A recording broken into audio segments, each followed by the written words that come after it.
I've got Mike Branstein with me today. He's here to tell us a little bit about some cool projects that we're involved with on the IoT side. And he was able to get connected with Telerik and the Ambassador program for them on the NativeScript side. I know, Mike, that you are a mentor for that program and that you were assigned a couple of ambassadors. And tell us a little bit more about that. Yeah, it's a really cool program. It allowed me to work with two ambassadors, Daniel from Portugal and Clayton from the United States, and we're building some cool apps with NativeScript.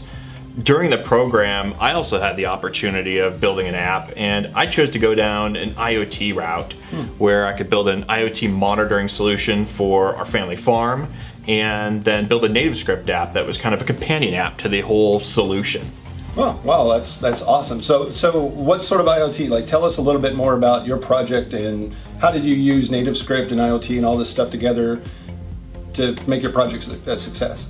We've always wondered what's going on out at our farm during the day. It's like, did it get enough rainfall? What's the temperature, the humidity? We're fascinated by weather, so we'd like to see storms rolling in, by pressure dropping, pressure increasing, and just seeing rainfall. So I built a monitoring solution that I could put out in the farm, and then it would transmit weather data up to the Azure cloud every 15 minutes.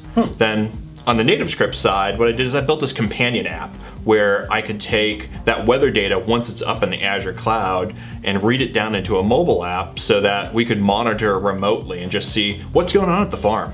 Wow, oh, that sounds awesome. So we went out to the farm, we took a look around, and you explained a little bit about how this works. So let's take a look at that. Thanks. This is the Locust Hill Farm, and when we took ownership, it was a tobacco farm, and they also raised nursery crops, so trees that you might find in a nursery. And you can see some of the remnants of the tobacco farm here. This is a stripping shed that was used so the tobacco would come out of the barn here, or actually come to the stripping shed. They'd strip it down, and you could pull a car and a trailer up to the side that opened all the way up. And then they'd come in the barn and hang the tobacco to dry out.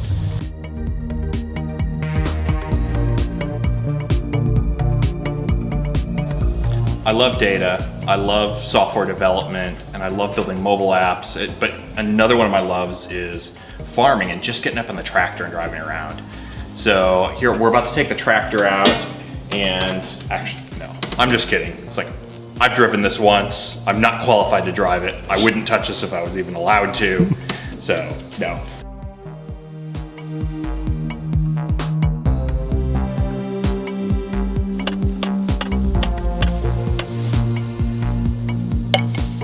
Starting with the red box, that's really the brains of everything. I've got a cellular chip in here based on the Particle platform that really runs all of the software that's going to drive the measurements of all of the attached peripherals. I've got some waterproof, the box is waterproof, that's important, and some peripherals that plug in through waterproof connectors everywhere because the elements are really hard on this out here. The white box here is a soil moisture sensor to just tell like how moist is the soil. There's some challenges with reading soil out here because it's a very clay-rich environment, and the soil feels wet all the time. So there's some calibration that we've had to do, and we also have a temperature sensor to really say how warm and how cool is the soil temperature, which varies based upon the sunlight and from the outdoor kind of ambient temperature. Moving up, we've got a solar panel attached here on the other side, and that's important because we don't have electricity out here. So we need cellular coverage and electricity at all times. So the solar panel charges it up to about 80% every day. Moving up to the top, we've got a couple things. We've got the wind speed and wind direction. That's very sensitive, and as well as our rain gauge that'll measure rain as we come through. So as you can see, there's about probably a 3 or 4 mile per hour wind going right now. And we take samples every 15 minutes. With every 15 minutes, you can see storms rolling in and storms kind of quieting down. So you'll see wind pick up before a storm. You'll see the humidity increase, temperature drop right before a cold front coming in. And we've got a train coming through right now actually as well. So it's kind of great timing.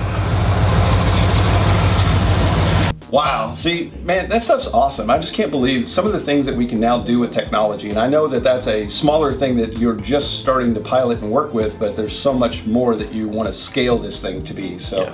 congratulations. That's an awesome thing that you did there. And so any parting words for the group before we leave? Thanks, Mike.